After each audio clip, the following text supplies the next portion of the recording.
Excellency, the President of this great nation, the host President of the Africa Climate Summit, His Excellency Dr. William Ruto. Let's put our hands together as we welcome him. Welcome, sir. Thank you. Thank you very much, ladies and gentlemen, Your Excellencies, heads of state and government, ministers present, distinguished participants, delegates, the people of the great city of Nairobi and Kenya, good afternoon. Hamjambo? Jambo?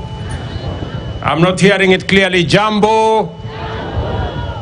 This week, African leaders from government and the private sector, as well as academic, scientific, technological, philanthropic, and civil society sectors converged in Nairobi to confer, consult, deliberate, and formulate consensus on a clear, new, bold, innovative, transformational, and distinct African position on how the international community must engage with the undeniable climate emergency that is threatening human well-being and life on our planet.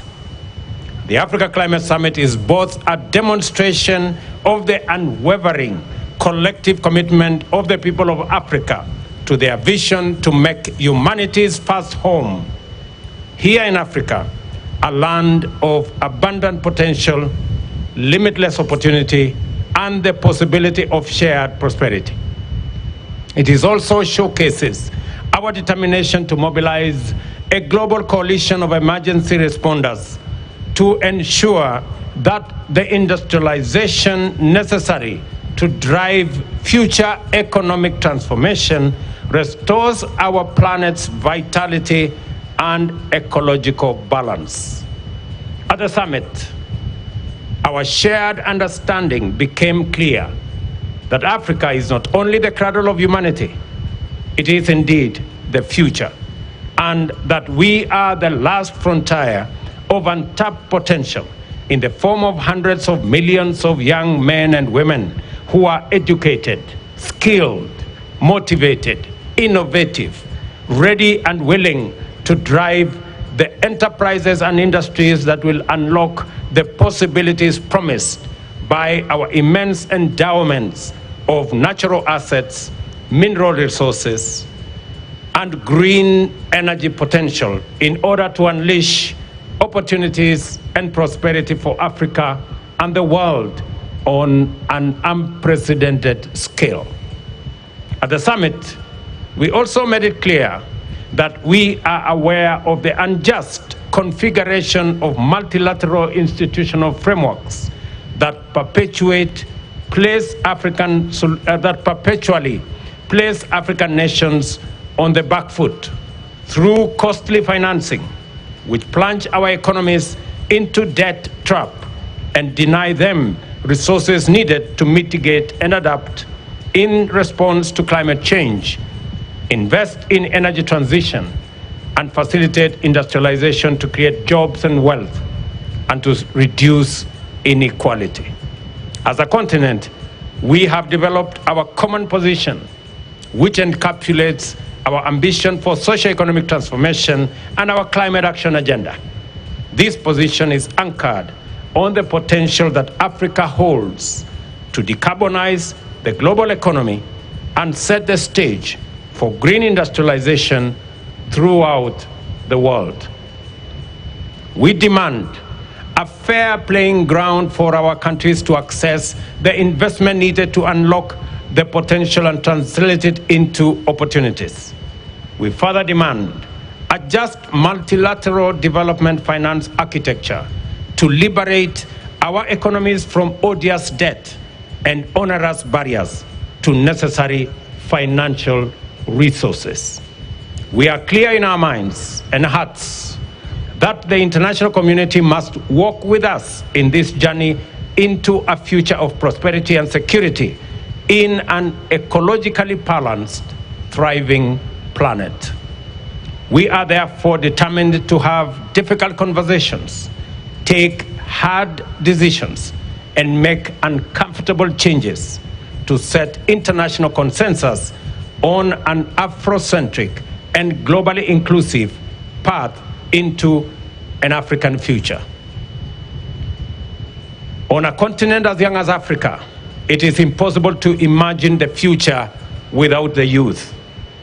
Our young men and women in every African country are the primary stakeholders who will define and drive our agenda for green transformation and sustainable opportunities. Our message will not be clear if the voice of the youth is missing. Our efforts to achieve prosperity will not succeed if there are no opportunities for the youth. And our journey will be long and hard and in vain if the youth are not coming with us. Let the declaration of our commitment to act in unison and deliver our aspirations go forth in the firm, clear voice of a united Africa from Nairobi today, and tell the world about Africa's youth potential, opportunity, and its capacity to actualize a world of possibility. We understand that possibility, opportunity, potential, and youth all point to the future. That is why Africa is the continent of the future, because we are a young continent, green and futuristic. Thank you very much. May God bless you, and may God bless Africa. Let me now take this opportunity, ladies and gentlemen, to introduce my colleagues, the men and women who patiently have waited for this final moment for us to endorse the Nairobi Declaration that sets the path for not just Africa to develop solutions for Africa's challenges, but to develop solutions for global problems. We are very confident that going into the future, starting from Nairobi to New York to UAE, our message will be clear, our message will be forthright, and our message will be firm. Let me introduce my good brother, the Africa Union Commission Chairman, Musa Faki. Pigeni makofi jameni. Let me also introduce my dear sister, right here, the President of Ethiopia, my dear sister, Saleh Walker Zewde. She's here.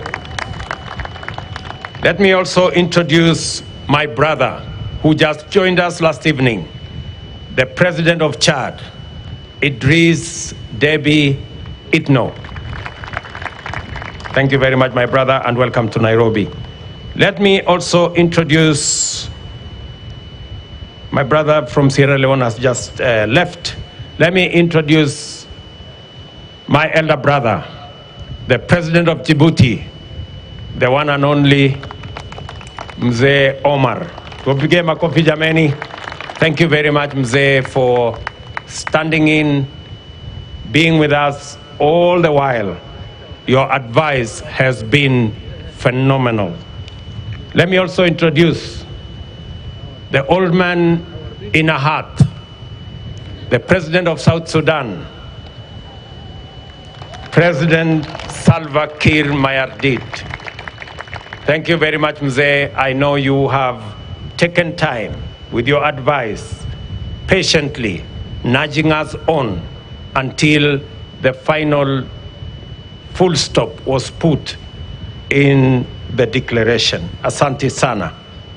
Let me also introduce in our midst a great revolutionary, a great leader who knows Nairobi, Naivasha, Nakuru, Eldoret, and Lamu, and all the other places. President Isaias Afwerki, the President of Eritrea. Welcome, Your Excellency. We don't take for granted that you're here to append your signature to this great declaration as we march forward in unity as the people of this continent. Let me also introduce my good brother Sama, the Prime Minister of DRC. Pigieni makofi jameni. Thank you very much, my friend. I know you were very keen as we discussed what to do with our natural carbon sinks, and your contribution in making sure that it is reflected appropriately in our declaration is greatly appreciated. Let me also thank my brother Nangolo, the Vice President of Namibia. Pigeni makofi. Thank you very much. And the Vice President, my dear sister, the Vice President of Angola. Pigeni makofi. Thank you very much. And of course, our sister Patricia Scotland, our Secretary General of the Commonwealth. Pigeni makofi. Thank you very much. And of course, the grandfather of Africa, Baba Olusegun Obasanjo.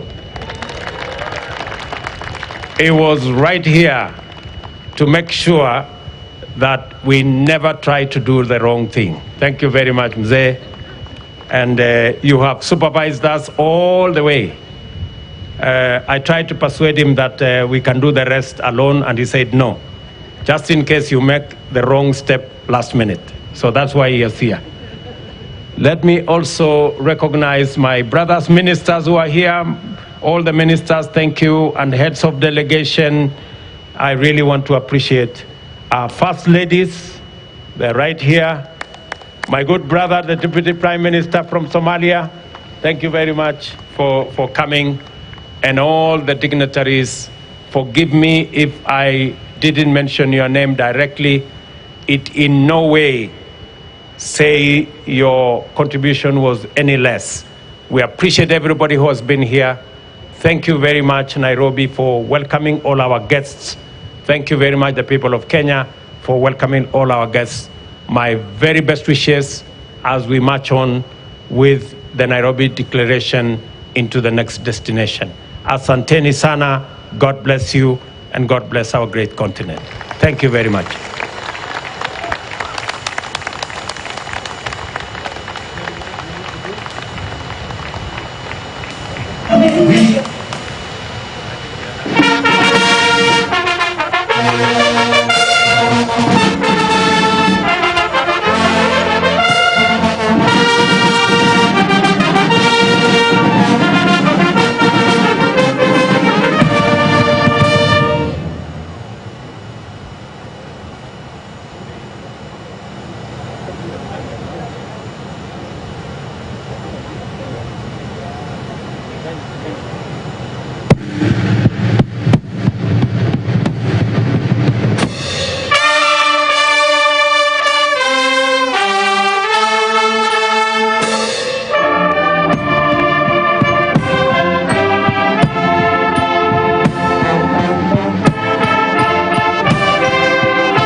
Ladies and gentlemen, Excellencies, marks the end of the Africa Climate Summit 2023.